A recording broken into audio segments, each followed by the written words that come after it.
केंद्रीय मंत्री ज्योतिरादित्य सिंधिया अपने गृहनगर ग्वालियर पहुंचे और यहां पर एक सप्ताह में दूसरे बार उन्होंने पहुंचकर विभिन्न शासकीय विकास कार्यों की समीक्षा की। ग्वालियर में इन दिनों केंद्र और राज्य सरकार के बड़े प्रोजेक्ट चल रहे हैं।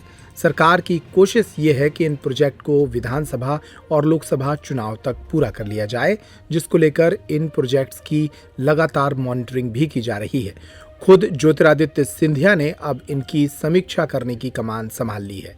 ज्योतिरादित्य सिंधिया ने आज निर्माणाधीन ISBT, elevated road, theme road, multi level car parking, शासकीय प्रेस में निर्मित किए जाने वाले औद्योगिक म्यूजियम का निरीक्षण किया और अधिकारियों को आवश्यक दिशा निर्देश दिए। ज्योतिरादित्य सिंधिया ने आज जिन प्रोजेक्ट्स का निरीक्षण किया उनमें स्वर्ण रेखा पर निर्मित किए जा रहे एलिवेटेड रोड, स्मार्ट सिटी द्वारा निर्मित की जा रही स्मार्ट रोड शामिल थे। इस निरीक्षण के बाद ज्योतिरादित्य सिंधिया ने मीडिया से भी बात की और तमाम मुद्दों पर अपनी बात रखी। मैं माननीय मुख्यमंत्री जी शिवराज सिंह चौहान जी को और प्रधानमंत्री आदरणीय नरेंद्र मोदी जी को दिल के गहराइयों से मैं धन्यवाद अर्पित करना चाहता हूं कि पिछले 2 वर्षों में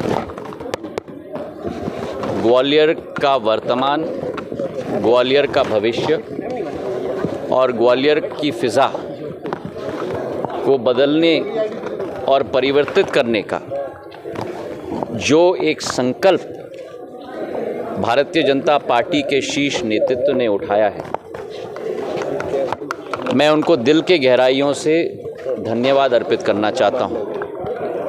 ज़मीन पर हम लोग सब इस बात पे संकल्पित हैं कि ग्वालियर का ऐतिहासिक गौरव, ग्वालियर की पुरानी क्षमता को लौटाने के लिए, चाहे हमारे सांसद विवेक शेजवलकर जी हों, चाहे हमारे स्थानीय भारतीय जनता पार्टी के कार्यकर्ता हों, चाहे जयभान सिंह पवैया जी हों, चाहे प्रद्युम्न सिंह तोमर जी हों,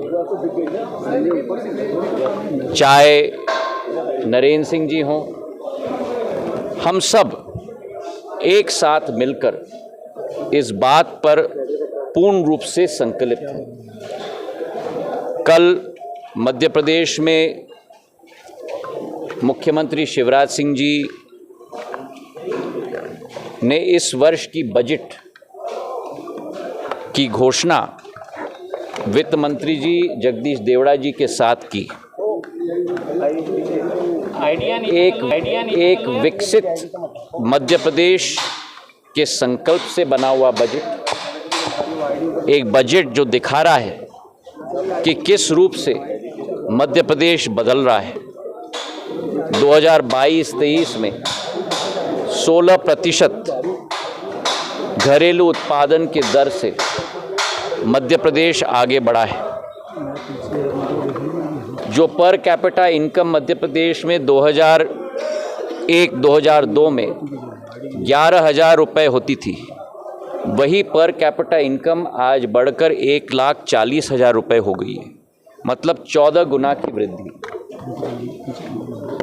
सिंचाई के क्षेत्र में अगर हम देखें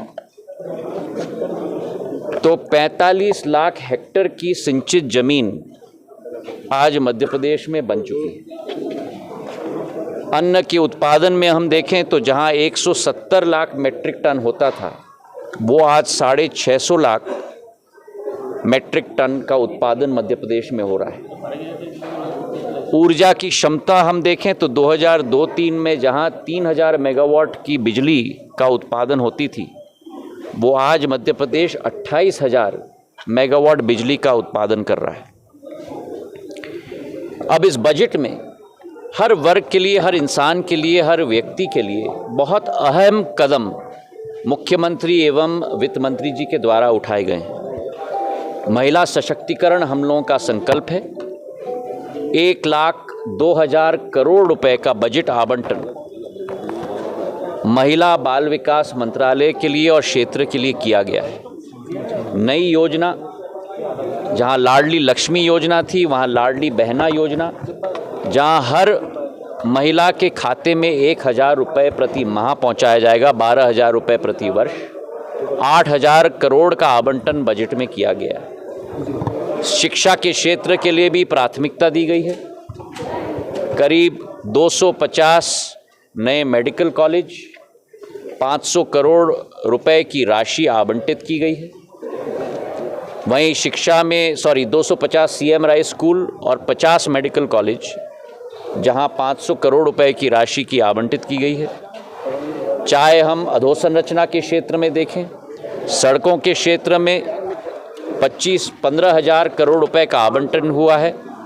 अटल एक्सप्रेसवे चंबल के राह पर नया लॉजिस्टिक्स का हब बनेगा।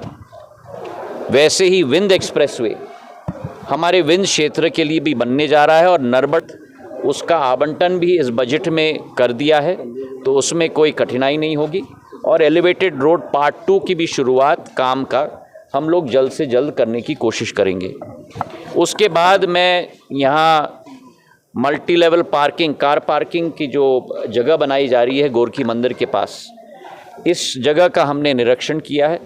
बहुत सुंदर बनेगा। जो पार्किंग की समस्या हम सबके लिए होती है, बाड़े और आसपास और पूरे शहर के लिए, ये 3 लेवल का पार्किंग बनने जा रहा है और इससे बहुत सहूलियत हमारे ग्वालियर शहर के लिए बनेगी।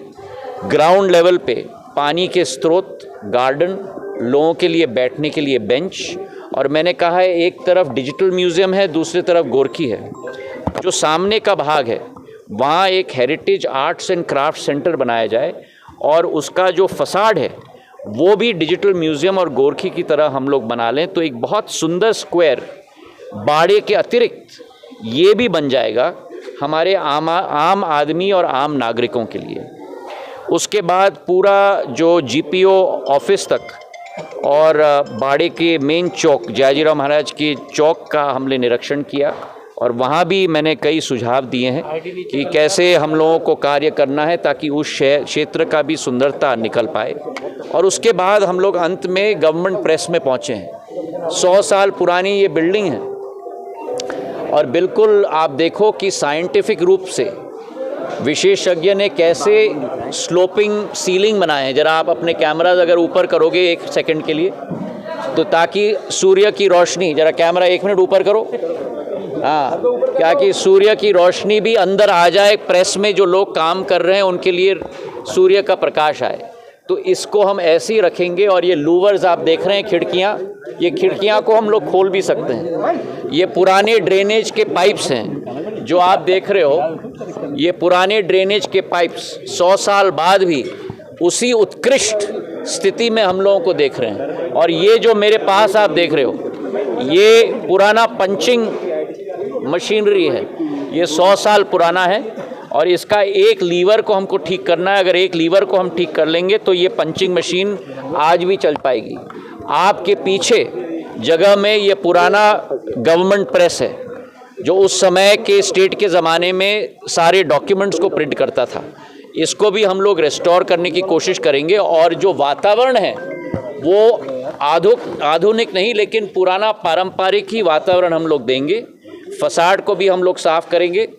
बाहर से जो आधुनिक स्ट्रक्चर्स हैं उनमें आप लोगों के सहायता के आधार पर और ग्वालियर के हर एक नागरिक के सहायता के आधार पर, तो आप लोग भी बधाई के पात्र हैं। ग्वालियर का एक एक नागरिक भी बधाई का पात्र है। हम लोग ढांचा बनाते हैं, उस ढांचा का सदुपयोग ग्वालियर की जनता ने बहुत ज़बरदस्त तरीके से की है। 1450 करोड़ की रेवेन्यू इस बार रही है जो ऐतिहासिक रही है। तो ग्वालियर की जनता को मैं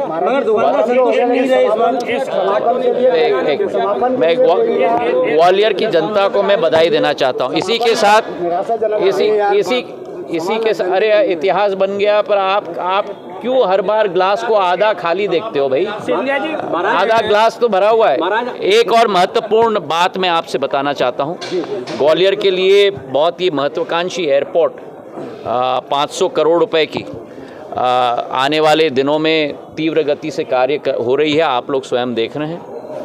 2013-14 में ग्वालियर केवल 2 शहरों के साथ जुड़ा हुआ था।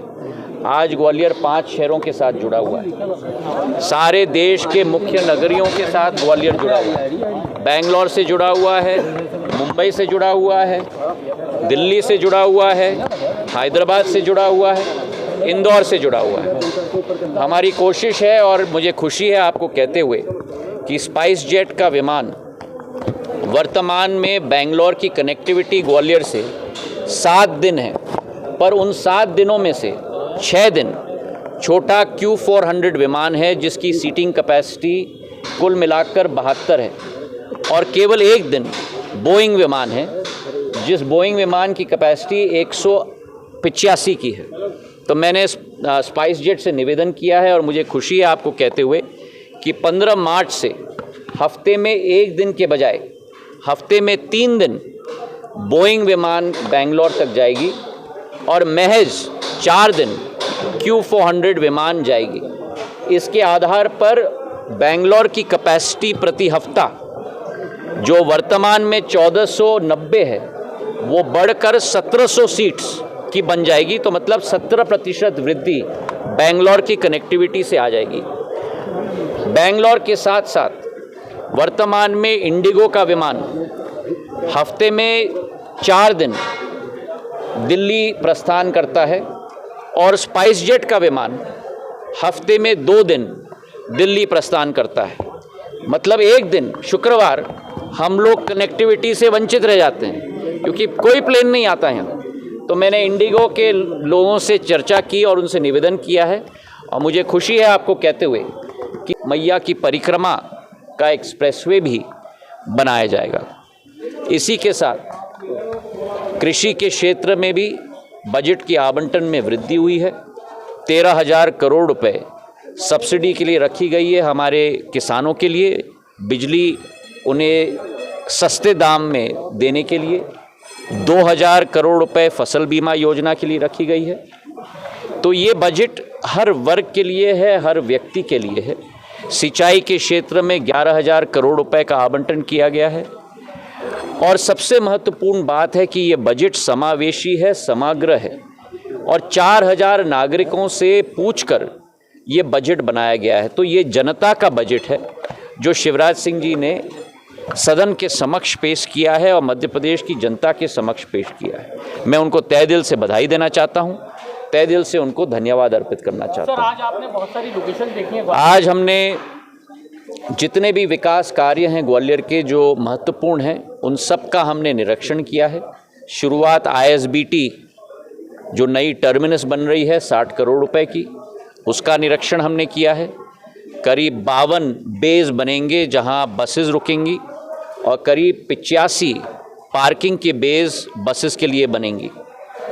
कुल मिलाकर ये करीब 137 बसेस के लिए प्रावधान किया गया है। मैंने कहा है कि अगर हो पाए तो वो 44 अतिरिक्त पार्किंग के बेज बसेस के लिए भी अभी से बनाए जाएं ताकि 200 की क्षमता करीब 180-182 की क्षमता आज से ही वहाँ हो पाए।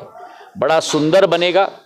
वहाँ एक कैफेटेरिया के लिए भी जगह है, पार्किंग के लिए भी जगह है और तीव्र गति से कार्य हो रही है और अगले वर्ष तक ये पूर्ण रूप धारण कर लेगा। उसी के बाद एलिवेटेड रोड पार्ट 1 का मैंने निरीक्षण किया। तेज़ी से काम वहाँ भी चल रहा है।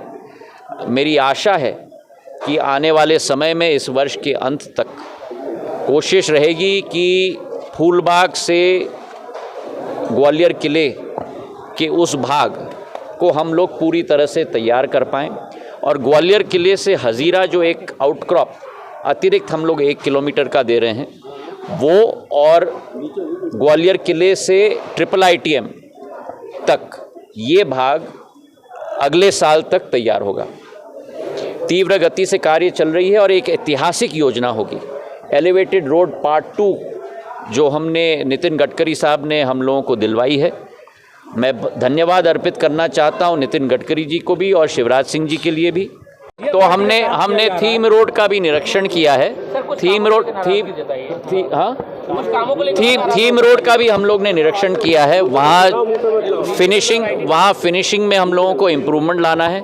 मैंने कहा है जो खंबे हैं वो खंबे भी पुराने वाले दिखने चाहिए और वो थीम रोड भी मैंने जो आप लोगों से निवेदन किया था पिछले बार कि 31 मई तक पूर्ण रूप से तैयार हो जाना चाहिए ताकि उसका उद्घाटन भी मुख्यमंत्री जी के द्वारा हम लोग कर पाएँ।